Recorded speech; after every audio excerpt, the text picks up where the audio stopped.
Bonjour à tous, c'est 20 pour RunVE, la page pour les véhicules électrifiés à La Réunion. On se retrouve aujourd'hui pour la présentation de la 208 électrique. On va pouvoir faire un tour de l'île. On va voir tout ensemble sur son autonomie et comment elle réagit face à ce tour de l'île. Attends, excuse-moi Vincent. On avait dit qu'on essayait. Est-ce que tu veux encore là? Tu rentres dans le champ pendant que. Mais on avait dit qu'on essayait le 2008 aujourd'hui. Mais je suis avec la 208 là. Bah ouais, mais moi j'ai bookiné le 2008, on en avait parlé. Comment on fait? Est-ce qu'on va faire? Ouais. On fait les deux voitures en même temps. D'accord. D'accord. Tu prends la 2008, je prends la 208. Super, ça me va. On va la refaire et tu coupes ça au montage. Il vaut mieux, ouais. Ouais, t'inquiète, on fera un truc bien. Bon, on fait ça comme ça.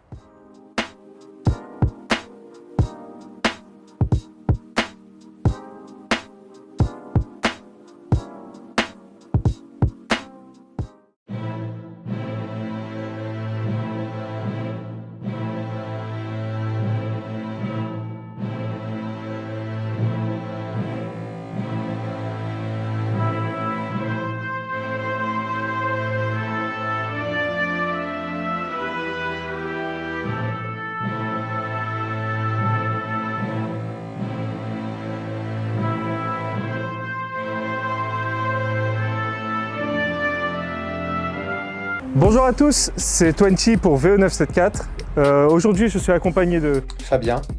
Et on va entamer un tour de l'île avec le i208 ainsi que le i2008. On va donc faire quelques étapes comme d'habitude. On va s'arrêter une fois au col de Bellevue, ensuite après Saint-André à la Vagneraie et on finira ce tour de l'île par un petit arrêt sur la route des plages avant de revenir à la concession. Le but étant comme d'habitude de voir l'autonomie de nos deux véhicules et leur consommation. On se retrouve au col de Bellevue où on fera un premier point sur la conso en montant jusqu'au tampon et on fera un petit point aussi sur l'intérieur des deux véhicules. A tout à l'heure.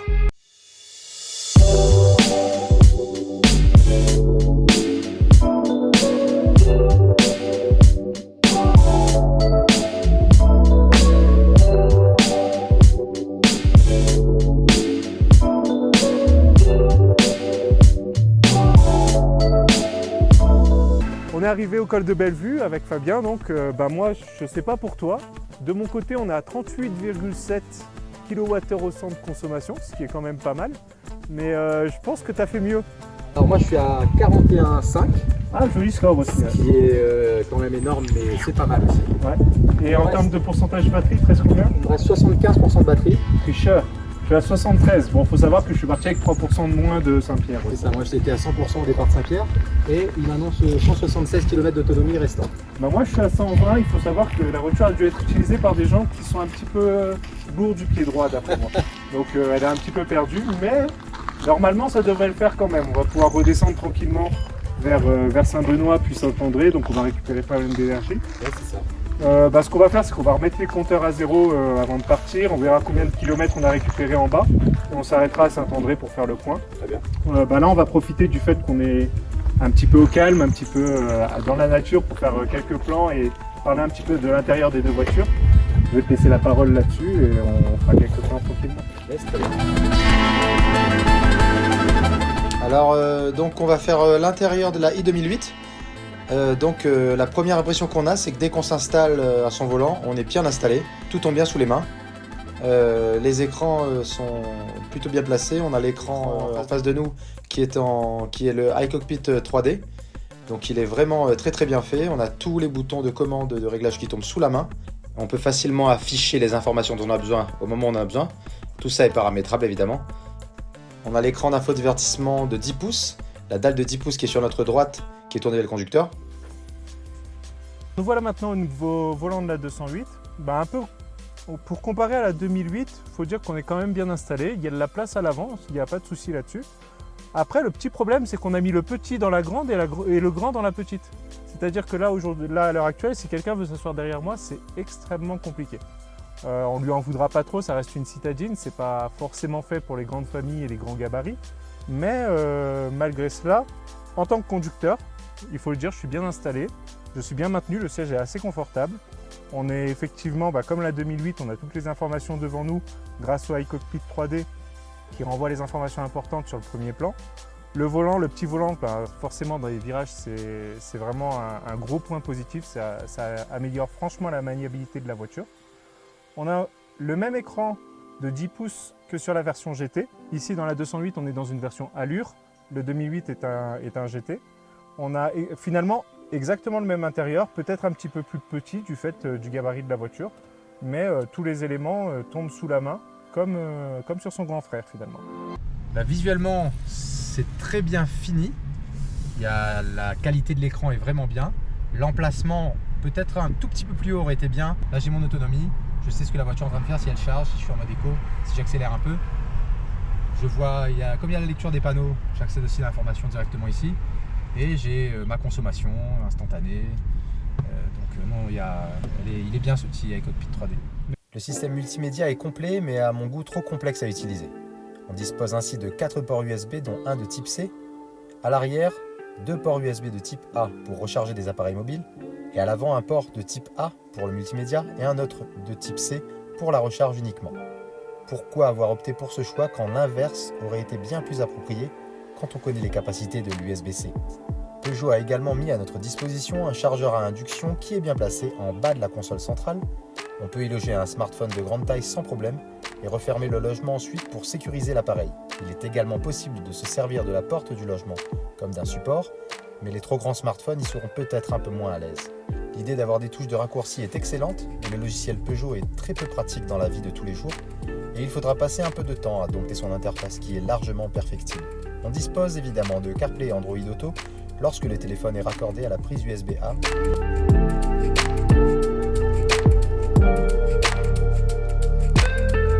On est arrivé sur le domaine de la Vanille Ray, donc magnifique domaine s'il faut le dire, hein. Vous pouvez le constater par vous-même. On va faire un petit point sur la consommation de nos deux véhicules. Ben moi de mon côté, j'ai pas perdu 1%. 73% au col de Bellevue, 73% à l'arrivée. Tout ce que j'ai regagné dans la descente, finalement, je l'ai utilisé sur la 4 voies parce qu'on a fait quand même un petit peu de 4 voies. Et du coup, ben, mon autonomie est actuellement de 220 km.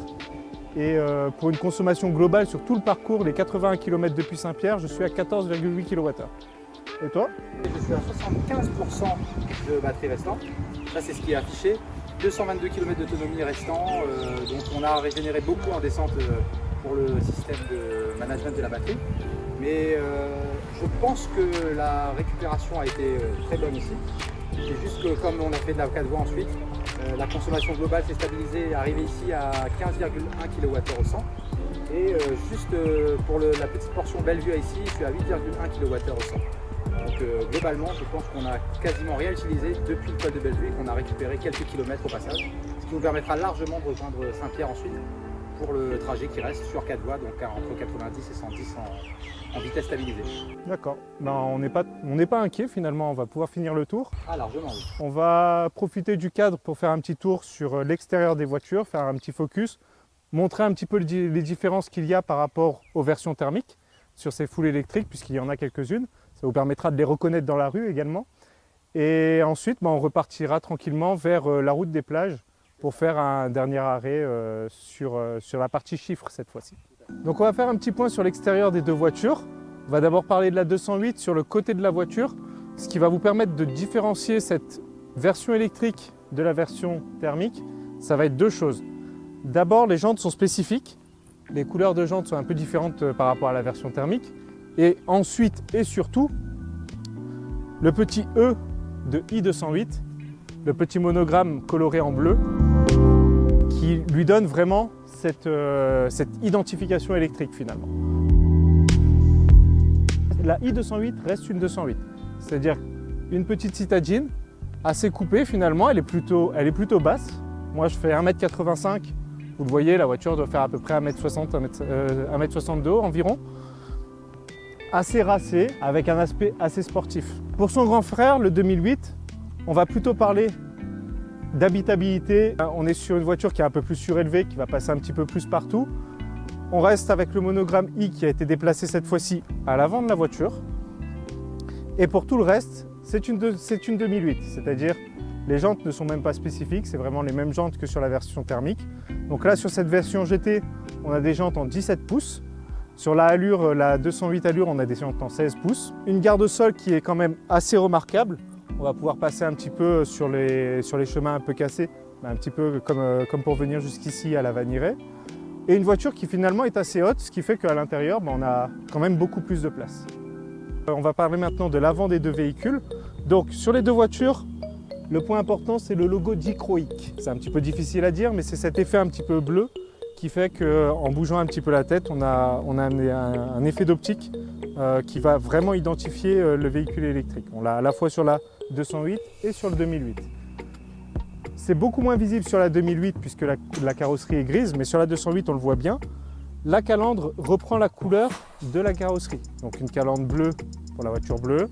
Et on aura, et ça se décline sur toutes les couleurs de la voiture finalement. Spécificité des nouvelles Peugeot, le croc de lion qui va vraiment identifier la marque.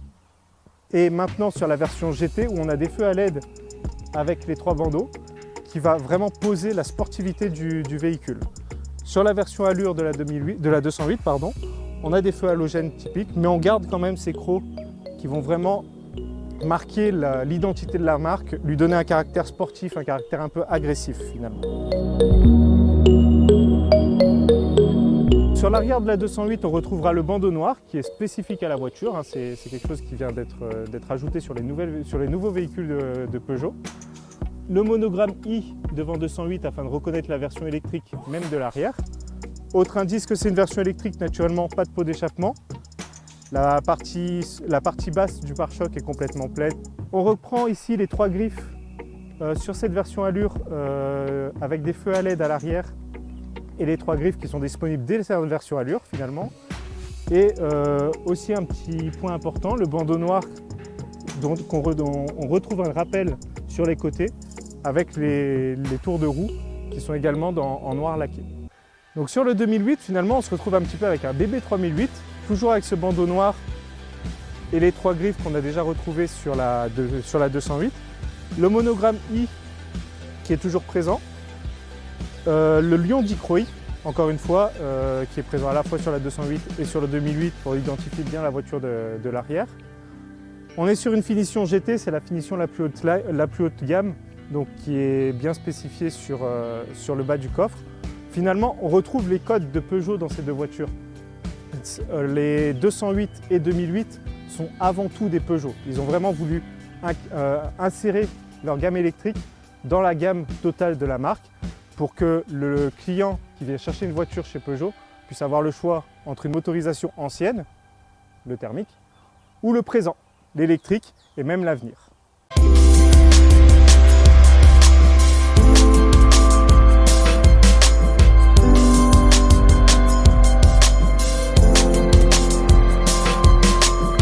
Vincent est juste devant nous en I208 et on est un peu dans les embouteillages à Saint-Denis, donc ça nous permet de tester le système d'aide à la conduite avec maintien dans la voie et surtout le côté pratique du stop and go. Là on est dans les embouteillages, je n'ai pas du tout à toucher à l'accélérateur et au frein, sauf si on est arrêté très longtemps. La voiture elle suit la voiture de devant, elle régule sa vitesse par rapport à la voiture de devant.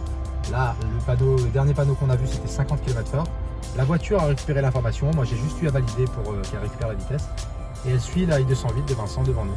Donc là actuellement je ne touche pas à la pédale d'accélérateur ni au frein, la voiture fait le travail, je gère juste la voie, j'assure la voie avec le volant et la voiture, voilà, un petit coup de frein sec parce que devant ça a freiné un peu, mais c'est pas moi, c'est la voiture qui a géré.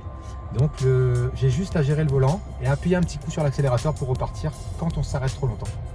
Le système est très bien fait, il suit vraiment bien, il est très reposant, ce qui nous permet vraiment de ne pas avoir mal au crâne dans les embouteillages qui des fois sont assez monstrueux ici.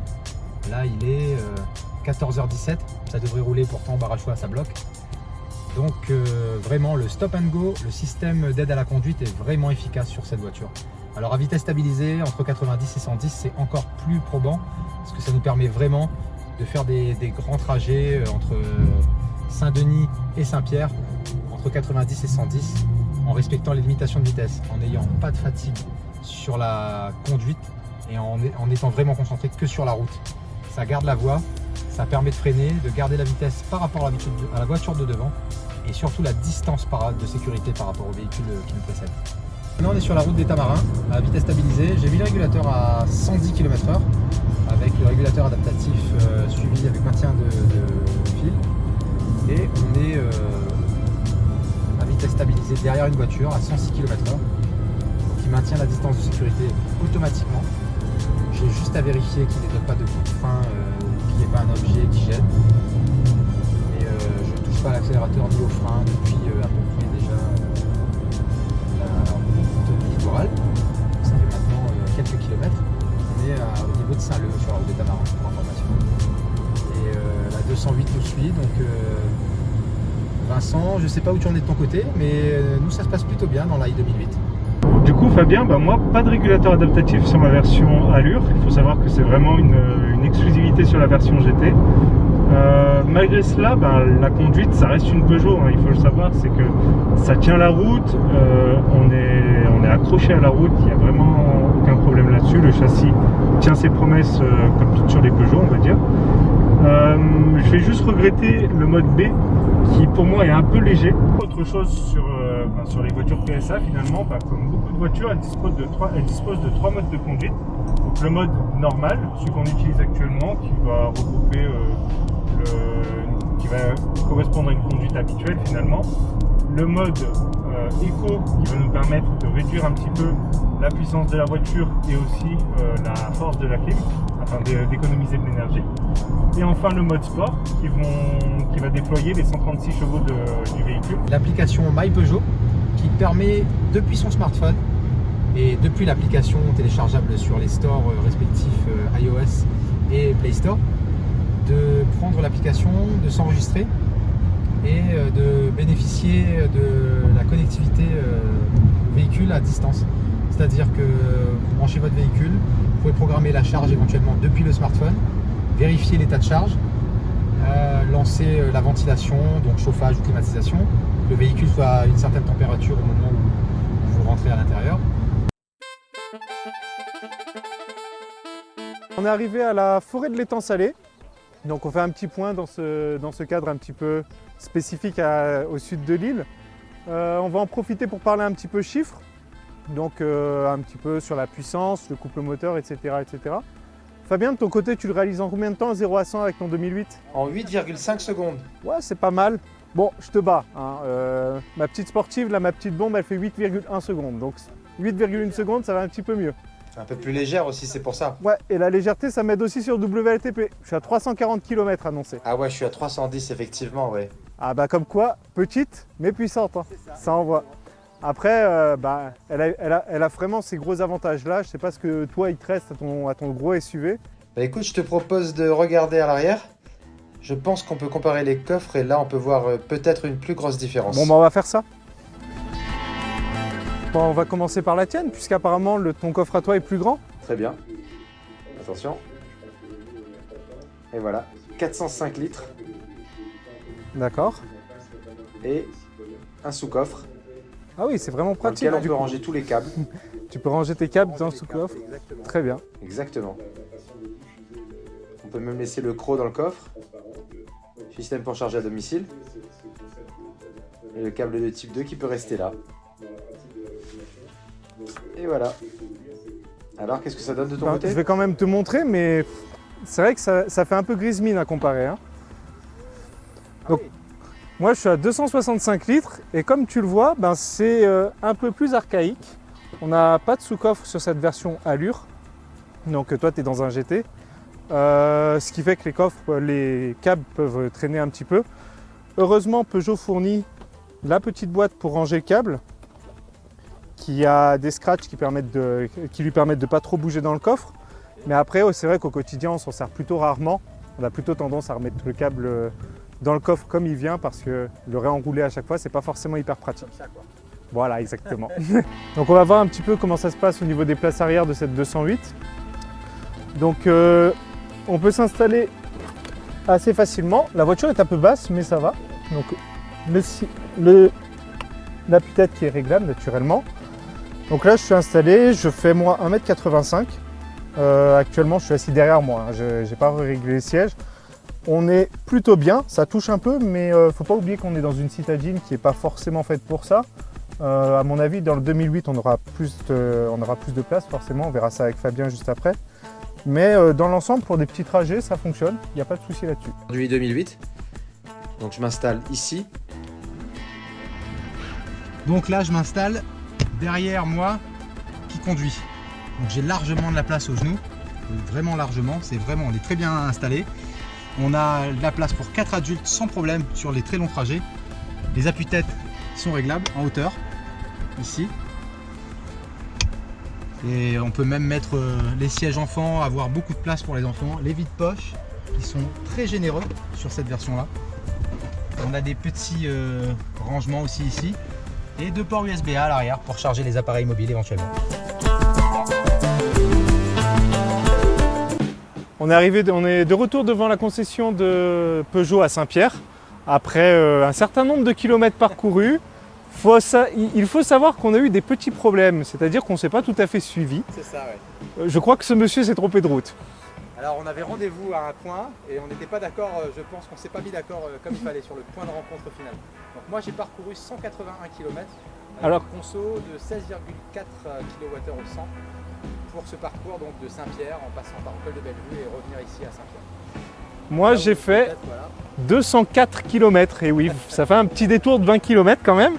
On est à 15,7 kWh au 100, forcément, elle est plus petite, elle consomme moins. Et du coup, sur ma 208, j'ai l'équivalent de 295 km d'autonomie recalculé après ce tour de l'île.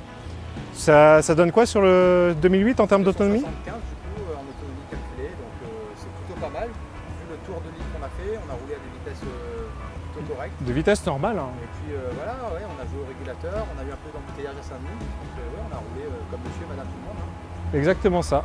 Un petit point sur la puissance moteur de ces deux voitures. Donc, là, on est sur deux véhicules qui ont strictement la même base roulante, à savoir 136 chevaux, 260 Nm de couple pour le moteur et une batterie de 50 kWh, ce qui laisse 46,2 kWh exploitables finalement.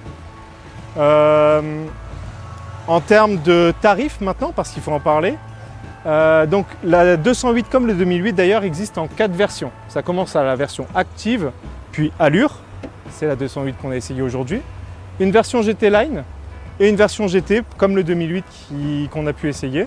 Donc on vous mettra tous les prix en commentaire, enfin en description dans la vidéo. L'Allure, elle fait 34 460 € hors bonus. Donc avec le bonus, ça revient à peu près 27 000 €, 27 500 €. Là où le 2008, il est à 45 050 €. On a aussi un bonus de 7 000 € dessus, puisqu'en fait le bonus est calculé hors frais de mise à la route et les tarifs de Peugeot sont donnés avec les frais de mise à la route compris. Donc en fait avec le bonus, finalement, il revient à peu près 38 000 €, ce qui le place finalement dans la concurrence également par rapport aux autres voitures qu'il peut concurrencer, Kona, Isuzu, Liniro, etc. etc. Donc c'était Vincent, alias 20 pour Run VE. Et puis Fabien qui accompagne aujourd'hui, puisqu'on faisait l'essai du deuxième véhicule en même temps. Donc pour ce coup double de Peugeot, double coup également pour Run VE. C'est ça. Et à bientôt les électrifiés, on se retrouve très vite pour d'autres essais. Ciao, à bientôt.